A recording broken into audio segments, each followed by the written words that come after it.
de lo que es la secuencia de intubación rápida y el manejo de la vía aérea en el paciente COVID, basado en toda la evidencia que hemos encontrado. Como ya saben, el momento de la intubación orotraqueal es uno de los momentos de mayor aerosolización de partículas y de mayor riesgo de contagio. Por lo tanto, todo el personal de salud que va a estar con el paciente tiene que usar el equipo de protección rojo. Después lo vamos a ver en un gráfico, pero los que están alrededor del paciente, que van a ser 2 médicos y 2 enfermeros, tienen que usar el equipo de protección rojo, pero por fuera de ellos tiene que haber un enfermero con el equipo de protección verde que va a ser el encargado, o es el enfermero limpio, va a ser el encargado de alcanzar medicación faltante o de tocar los monitores multiparamétricos para que nada de esto se contamine. Acá ya la conocen esta tabla, son cuáles son los procedimientos de bajo riesgo y de alto riesgo de transmisión vírica, y como pueden ver, tanto la intubación orotraqueal como las maniobras de soporte vital avanzado son procedimientos de alta transmisión, así que tenemos que usar el equipo de protección rojo. ¿En qué consiste este equipo? Ya saben que vienen prearmados, pero básicamente lo que tienen que saber es que tienen que usar el barbijo N95, las gafas, la máscara facial, cofia, camisolín, doble par de guantes para la intubación y en lo posible botas quirúrgicas durante el procedimiento, las cuales serán retiradas antes del traslado del paciente. No me voy a detener en esta clase en el momento en el que se tienen que poner y sacar las cosas, porque ya hay varios videos al respecto.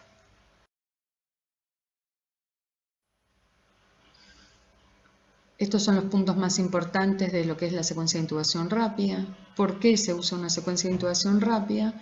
Esto es para reducir al mínimo el tiempo de apnea y la aerosolización de secreciones, con lo cual lo que tenemos que hacer es usar sí o sí analgésico sedante y bloqueo neuromuscular. De esta manera tenemos un tiempo de apnea estimado de hasta 1 minuto máximo para realizar la intubación. Por lo tanto, no está recomendado usar el midazolam. El midazolam no solo tarda bastante más en hacer efecto, de estar estipulado que entre 3 y 10 minutos tarda en hacer efecto, sino que además el efecto es muy intervariable entre personas. Por lo tanto, se va a recomendar usar otros agentes hipnóticos, que ya lo vamos a ver. Reducir lo más que se pueda la cantidad de operadores. Sí es muy importante asegurar todos los elementos antes de comenzar, y si es posible tener videolaringoscopía, se prefiere, ya que de esta manera podemos intubar lejos de la cabeza del paciente. Hay que evitar la presión positiva en la vía aérea sin asegurarla previamente, con lo cual lo que es el bolseo con el ambú no hay que realizarlo, y se preoxigena con la máscara de reservorio durante al menos 5 minutos. Ya vamos a ver todo. Esta que ven ahí es la mesa auxiliar de la vía aérea, que va a estar en un costado en el shock room. Es una mesa en la cual hay que colocar todos los elementos que voy a necesitar para la vía aérea, desde los tubos necesarios, el mandril, el laringoscopio, el ambú, el estetoscopio para después auscultar el filtro antibacteriano, y después, una vez usado el laringoscopio y el mandril, se deben colocar en la bandeja quirúrgica para su posterior esterilización. Esto es muy importante que lo sepan, no sé si todos lo vieron. Estos son los filtros de alta eficiencia, los filtros antibacterianos, antivíricos. Son filtros que lo que hacen es reducir la aerosolización, que se tienen que colocar entre la máscara y el ambú, o entre el tubo orotraqueal y el ambú, o entre el tubo orotraqueal y el ventilador. Tenemos disponibles de estos filtros. Una vez que el paciente ya fue intubado y lo trasladamos a terapia, ese filtro queda con ese paciente y en terapia nos tienen que dar un filtro sin usar. Este va a ser más o menos la distribución de personas durante la intubación orotraqueal de un paciente, ¿sí? El médico 1 va a ser el médico que va a realizar la primera aproximación a la vía aérea del paciente. Entre el médico 1 y el médico 2 tiene que estar la mesa de la vía aérea, así tenemos todos los materiales necesarios en ese lugar. El médico 2 va a ser el que va a asistir al médico 1 en la vía aérea, pero también va a ser el backup. Si el médico 1 no puede realizar la intubación, el médico 2 va a ser el encargado de tratar de resolverla. El enfermero 1 y el enfermero 2 también tienen el equipo de protección rojo. El enfermero 2 va a ser el que está a cargo de las drogas. Esa mesa intermedia que está ahí es la que van a tener todas las drogas que se necesitan ya preparadas, que pueden estar preparadas previamente, o las puede preparar el enfermero 3, que va a ser el que tenga el equipo de protección verde y va a estar a cargo cerca del carro de drogas.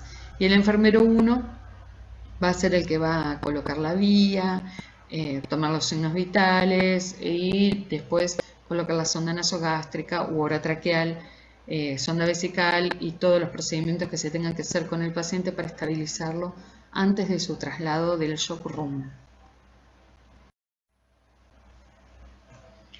Este es un checklist que modificamos de uno del hospital italiano.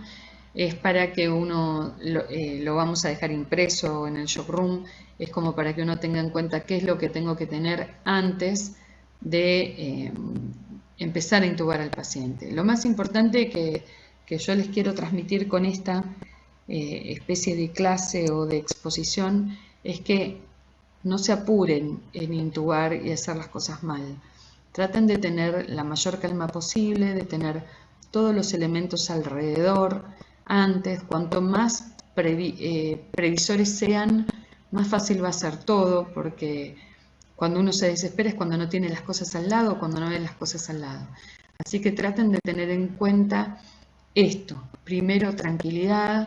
Nos aseguramos de tener todo alrededor, todo lo que vayamos a necesitar, el laringoscopio, el mandril, los tubos que yo voy a calcular que necesito para el paciente, más un tamaño menor y un tamaño mayor, las drogas que voy a necesitar, si están todas las personas alrededor, el oxígeno funciona, si el multiparamétrico funciona, todo, ¿sí? Y de hecho, lo otro que tengo que tener es si tengo un plan B. Si no voy a poder intubar, tiene que intubar mi compañero, que es el que está vestido. Si nosotros no podemos intubar, ¿cuál va a ser el plan B? Colocar una máscara laringea, o hacer una vía aérea quirúrgica, o llamar al anestesiólogo o al terapista para que vengan a ayudarme. Tengo que tener en cuenta cuáles van a ser mis siguientes pasos. Y este es un checklist de traslado del paciente, qué es lo que tengo que tener necesario para el traslado, antes, durante y después del traslado. Es muy importante que sepan que hay una caja de traslado de paciente crítico que armamos con la residencia, que está en el shock room, que va a ser la caja de traslado de estos pacientes. Ahí adentro tienen todo lo que necesitan para eventuales complicaciones durante el traslado a terapia. Recuerden que no tenemos grandes distancias en el hospital, pero ahí adentro van a tener las drogas necesarias para si el paciente se despierta o si tienen complicaciones. Lleven esa caja. Esa caja la va a llevar el camillero, que va a estar vestido con un equipo verde. Bueno, esta es la secuencia de colocación del equipo de protección personal. Ustedes ya saben cómo es, pero más o menos vamos a hacer un repaso. Primero, la higiene de manos con alcohol o con jabón y agua. Lo segundo es colocarse el camisolín. Acuérdense de ajustárselo bien. Si ustedes necesitan que esto sea rápido, alguien los puede asistir en la vestimenta. Hay que colocarse, en este caso, no el barbijo común, sino el N95 y asegurarlo bien alrededor de la cara, las gafas, la máscara facial y después los guantes, que recuerden que en este caso va a ser doble par de guantes. Bueno, ¿cuáles son los pasos de la secuencia de intubación rápida? Esto lo voy a repetir un montón de veces para que quede. Y ya sé que casi todos ya lo saben, pero más o menos tienen que seguir un par de pasos para que sea todo más fácil y más rápido y con menos riesgos de complicaciones. Lo primero es la preparación del equipo, luego predecir si tiene signos de vía aérea difícil, la protección ante riesgos, precarga con cristaloides, vamos a hablar de todo esto igual, la preoxigenación, premedicación, ya el momento de inducción y parálisis, que sería el tiempo cero, posicionar, asegurar y fijar el tubo y el control posintubación. Básicamente lo que tengo que saber es que la fase de preparación es en la que más me puedo extender. En lo que tengo que hacer es ver primero qué drogas voy a necesitar, si tengo el equipo, los tubos, el laringoscopio, si funciona la luz del laringoscopio, si funciona el monitoreo, establecer en base al estado hemodinámico del paciente qué drogas van a ser las más adecuadas para este paciente y pedírselas al enfermero para que ya las tenga preparadas en base al peso del paciente. Recuerden que todas las tablas de diluciones de drogas están en el shock room, pegadas en la pared, con lo cual pueden tranquilamente chequear todo en ese momento. Y siempre piensen en un plan B o un plan C, que puede ser una máscara laringe hasta su traslado a terapia, siempre cuando esté bien inflada, obviamente. Puedo llamar al técnico de anestesia o puedo llamar al intensivista, pero siempre tengan en cuenta plan B por si mi plan no funciona. Luego es el tiempo de acción, en el cual yo paso la droga de inducción y el bloqueo neuromuscular para realizar intubación y chequeo del tubo. Y después está el periodo posterior, ¿no? Esto es lo mismo, pero recuerden que la oxigenación es importante, no tengo que hacer condiciones de vía aérea, así que nada de ser ningún paciente. Le tengo que pasar la primera droga que siempre se tiene que hacer es el fentanilo, es la premedicación, ¿sí? Después la laringoscopia y la producción de posición del tubo. Y aquí vamos a los dos primeros pasos. Entonces, la preparación del equipo es la diálisis. Para la preparación del equipo, como ya lo dije varias veces, recuerden que la idea es que el paciente tiene que tener una vía barra dos sesos venosos, ver qué condiciones clínicas tiene ese paciente para ver qué droga es más adecuada para él. La dosis pueden necesitar en base al peso del paciente, ser muy claro al respecto. Recuerden que van a tener más riesgo. Y una máscara facial van a tener que hablar muy fuerte y muy claro para que el resto lo escuchen. Así que por favor sean bien claros sus indicaciones y tener en la mesa que les mostré en el primer momento, la mesa de vía aérea, tener preparado un plan B que puede ser la energía. ¿Cómo voy a predecir la vía difícil? Esto ya lo saben, hay un montón de cursos, pero básicamente lo que tengo que tener en cuenta es el tamaño del paciente, si tiene son removibles, el motivo de cargar en ese momento, ver qué carga bucal tiene, la distancia tiromeniana, la distancia tiroides, el famoso 3-2, ver si tiene un cuello corto y ancho, si es obeso. Todas las cosas van a predecir vía aérea difícil, si yo no tengo mucha innovación, va a ser que yo tenga que dar paso a paso y dejar a alguien más experimentado en hacer este procedimiento. Luego está la fase de introducción y recarga. La fase de introducción es básicamente poner un equipo de protección personal rojo en todo momento con doble guante y tener a mano el equipo para las excepciones que tengo que usar sin marca facial. Tratar de tener siempre preparaciones en situaciones de gravedad rígida que va a permitir dirigir mejor la atención en la aérea y mejorar la visualización. La precarga bucaloides está recomendada en todos los pacientes, pero si se sabe que todas las medicamentos yo voy a pasar para la intubación, producen hipotensión arterial casi todos, producen hipotensión arterial como efecto secundario, con lo cual está recomendado hacer una precarga en los pacientes para que no disminuya tanto la presión arterial, hay que tener cuidado, porque esta clase de pacientes que realizan estrés respiratorio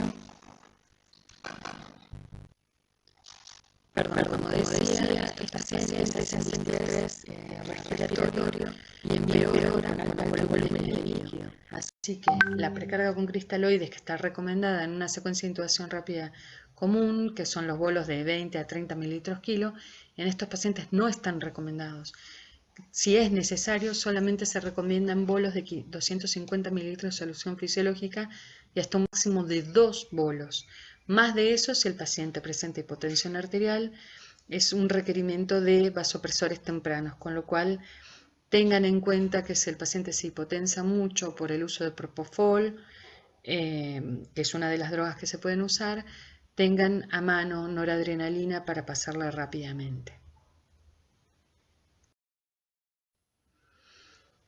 El momento de la preoxigenación es muy importante, es luego de haberle puesto la vía y pasado líquido si es necesario, tengo que colocarle una máscara de reservorio con oxígeno al 100% durante al menos 5 minutos para poder preoxigenar al paciente y permitir que el tiempo de apnea de hasta 1 minuto el paciente no realice desaturaciones.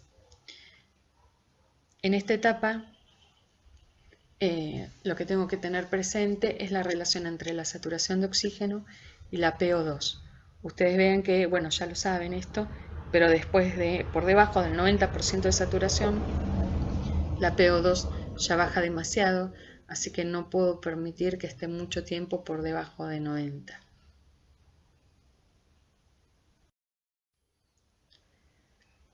Y una vez que preoxigené, ya tengo que pasar a la fase de premedicación. Si ustedes leen las sistemáticas de secuencia de intubación rápida, todas las drogas de premedicación están siendo reevaluadas. Antes se recomendaban atropina, lidocaína y otras drogas, y ahora están todas en revisión. La única que se sigue recomendando es el fentanilo, que además de disminuir la respuesta simpática durante la intubación es analgésico, con lo cual sí, siempre tengo que pasar el fentanilo como primer droga. La dosis es de 1 o 2 microgramos por kilo. Acá está la tabla, recuerden que esta tabla es una de las que está pegada al costado. Está la dosis para pediatría y para adultos de 1 a 2 microgramos por kilo. Yo recomiendo usar la dosis de 2 porque el paciente va a necesitar analgesia en forma prolongada. Tiene un efecto idiosincrático que no es dosis dependiente, que es el tórax leñoso. En esos casos, si el paciente presenta tórax leñoso, que me voy a dar cuenta porque va a ser muy difícil de ventilar manualmente, le puedo pasar como antídoto la naloxona, pero recuerden que en estos casos, como el paciente va a tener un bloqueo neuromuscular después con succinilcolina, puede revertir solamente con el uso de la succinilcolina. Y luego de la premedicación ya viene el momento de la inducción y la parálisis. En este caso hay varias drogas recomendadas, de las cuales recuerden que el midazolam no es una de esas drogas, así que traten de no usar midazolam en estos pacientes. Los que están recomendados son el etomidato, la ketamina y el propofol, y como bloqueante neuromuscular la succinilcolina. Todas estas drogas están más recomendadas porque su tiempo de acción es corto, pero su inicio de acción es muy rápido y el efecto no es tan variable como el del midazolam. Vamos a hablar un poquito del etomidato. El etomidato va a ser el fármaco de elección en los pacientes que tienen la TA normal a baja porque no produce hipotensión arterial, tiene un mínimo efecto cardiovascular. Es la droga de elección en estos pacientes siempre y cuando no tengan evidencias de sepsis ni shock séptico. Eso está en estudio todavía, pero por ahora no estaría recomendado en esos casos. Produce hipnosis muy rápidamente, no se diluye, se pasa directamente de la ampolla. Las dosis las tienen ahí, de 0,3 a 0,4 miligramos por kilo, así que más o menos la ampolla trae 10 mililitros, en 10 mililitros trae 20 miligramos, con lo cual tiene 2 miligramos por mililitro. Más o menos ahí ven cuál es la concentración que le tienen que pasar a cada paciente según su peso. Siempre primero hay que usar el fentanilo porque produce un poco de dolor en el sitio de inyección y no tiene casi efectos adversos.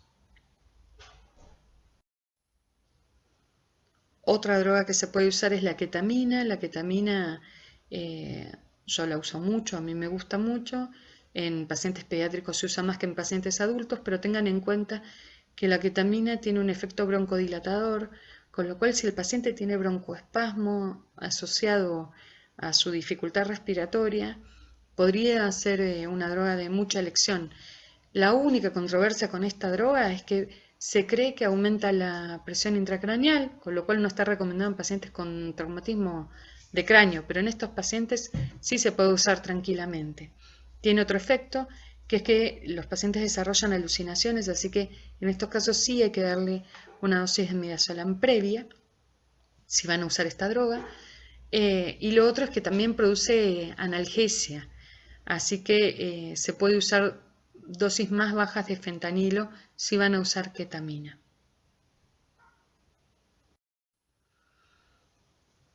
Y la siguiente droga es el propofol. El propofol tiene un inconveniente, que es que tiene que estar refrigerado, así que si lo van a usar tienen que preverlo antes para sacarlo de la heladera. Sí, es una droga que produce hipnosis muy rápida, su tiempo de acción también es corto, pero produce mucha depresión cardiovascular, con lo cual un paciente que tiene la TA normal puede hipotensarse. En esos casos, como habíamos hablado antes, se les pueden pasar bolos de solución fisiológica, pero pequeños, de 250 mililitros, y si ya requiere más de 2 bolos, hay que poner vasopresores tempranamente.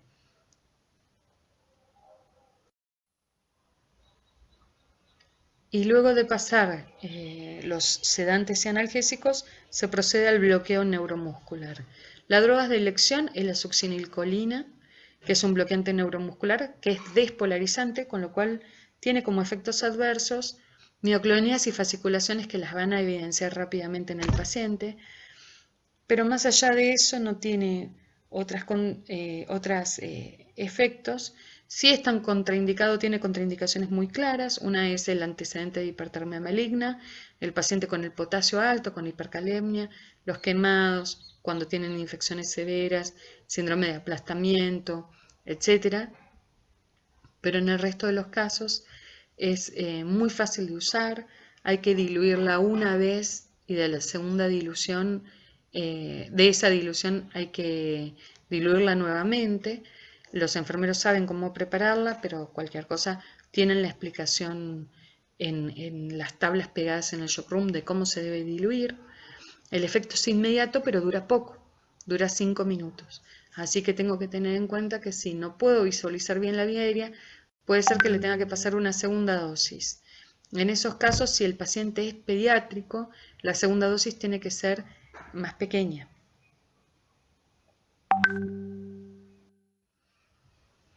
Una vez que yo pasé sedante, analgésico y el bloqueante neuromuscular, tengo que hacer la laringoscopía. Todo el momento de pasaje de las drogas tengo al paciente con la máscara de reservorio puesta. Una vez que pasé el bloqueante neuromuscular, como el efecto es inmediato, ahí es el momento de hacer la laringoscopía. El médico tratante se tiene que colocar en la cabecera de la cama del paciente con la cama a la altura que le quede más cómodo. Lo que está recomendado es a la altura del apéndice sifoides, para no agacharse tanto. En caso de no poder visualizar la glotis, se recomienda que un segundo operador haga la maniobra BURP, que es las siglas de cómo llevar la laringe hacia abajo, hacia atrás y hacia la derecha, para poder visualizar la vía aérea, pero no está recomendado realizar presión cricoidea. No es lo mismo la maniobra BURP que la maniobra Essening. Si a pesar de estas medidas no se puede visualizar la glotis, tengo que colocar una máscara laríngea al tamaño adecuado para el paciente y ventilarlo hasta que alguien con más experiencia pueda resolver esta vía aérea. Otros puntos importantes para remarcar es que se recomienda el uso de doble guante, y luego de realizar la intubación y la manipulación de la vía aérea puedo retirar el primer par de guantes. Como ya le dije muchas veces, si la intubación está planificada, debo realizar preoxigenación con oxígeno al 100% sin presión positiva en la vía aérea. Si es necesario, porque el paciente realiza una apnea y una desaturación muy importante, puedo usar el AMBU siempre y cuando se selle muy bien la máscara a la cara del paciente y un segundo operador realice las compresiones de la bolsa para evitar las fugas, y siempre se usan pequeños volúmenes corrientes con una frecuencia respiratoria un poco más alta. Traten de no darle grandes volúmenes, que ahí es cuando se aerosoliza más. Si la vía aérea es difícil y ya está prevista que va a ser difícil, si podemos usar un videolaringoscopio mejor, vamos a ver si podemos conseguir uno. Y hay que comprobar inmediatamente tras la intubación la posición adecuada del tubo orotraqueal, con lo cual tengo que hacer la auscultación en 5 puntos y después asegurar el tubo orotraqueal con gasas o con cinta y colocar unas gasas alrededor de la boca del paciente para observar las secreciones y las gotas. No hay evidencia de esto, pero yo se los coloco igual y dejo la inquietud a infectología.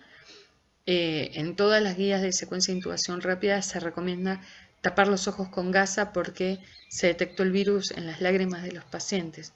Así que si podemos tapar los ojos con gasas y cinta antes de trasladar al paciente, mejor. Una vez logrado el acceso a la vía aérea, se posiciona, se infla el balón y se asegura con los métodos que más nos gustan. Hay que inflar el balón para impedir las fugas, para que sepan más o menos si uno no tiene un medidor de presión. Lo que hay que insuflar es con la cantidad de aire más o menos del tamaño del tubo, o sea, si usa un tubo 9, se administran 9 mililitros y después se le da, si le falta, lo suficiente para impedir la fuga, que puede ser 1 o 2 mililitros más. Una vez inflado el balón, tengo que evaluar si está bien posicionado por evaluación clínica, que es lo que les dije antes, los 5 puntos de ocultación. Recuerden que el primero siempre es en epigastrio, así descarto que no me haya ido esófago. El segundo va a ser la base izquierda para ver que no esté muy metido el tubo, y después la otra base y los 2 vértices. Una vez confirmada la correcta ubicación del tubo, tengo que fijarlo con vendas o con cintas y dejar anotado en la historia clínica el tamaño del tubo y a qué distancia de la arcada dentaria está. En general entre 22 y 24 centímetros va a estar, pero traten de dejarlo anotado en algún lado, porque como voy a trasladar al paciente y lo voy a movilizar de una camilla a una cama, en estos momentos se puede o meter más el tubo, sacar o desplazarse hacia afuera, así que tengo que dejar registrado en algún lado para después poder acomodarlo. Traten de ponerle una cánula de Guedel antes de su traslado también, por si el paciente se despierta, para que no muerda el tubo, y colocar una sonda orogástrica para poder hacer antisepsia de la faringe e impedir las microaspiraciones. Una vez que ya el paciente está bien acomodado, habría que hacerle una radiografía de tórax, que en estos casos se va a realizar con el equipo portátil de radiografías en el paciente ya en terapia.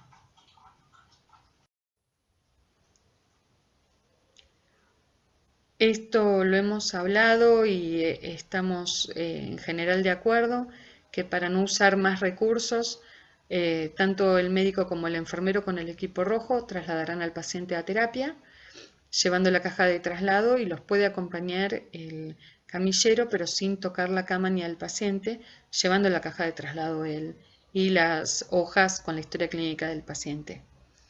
Al volver de terapia tenemos que traer la caja de traslado, el ambú, el cual tiene que ser esterilizado, y recuerden que el filtro que se usa en el paciente queda en terapia, y en terapia nos tienen que dar otro filtro para tener en la guardia. Ahí tienen una guía que les muestra cómo hacer bien todos los pasos. Si quieren pueden ver ese video. Igualmente nosotros vamos a subir un video con todos los pasos para que vean bien cómo se realizan. Bueno, espero que les sirva. Cualquier duda, ya saben que me pueden contactar.